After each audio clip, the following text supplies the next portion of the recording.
World లో చివరి నగరం కాశీ. పైన నీళ్లుంటాయంట. భూమిని మొత్తం పీల్చేస్తే అన్నీ అక్కడే ఉంటాయి.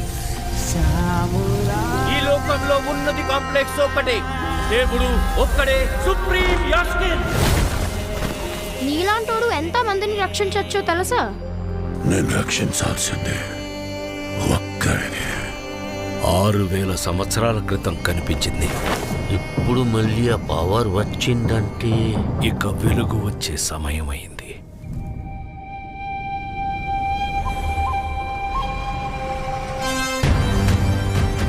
ప్రాణంలో ఇంకో ప్రాణం. నువ్విప్పుడు కనపోయేది మామూలు ప్రాణం కాదమ్మా. సృష్టిని నేను కాపాడుతా. నిన్ని ఎలాగ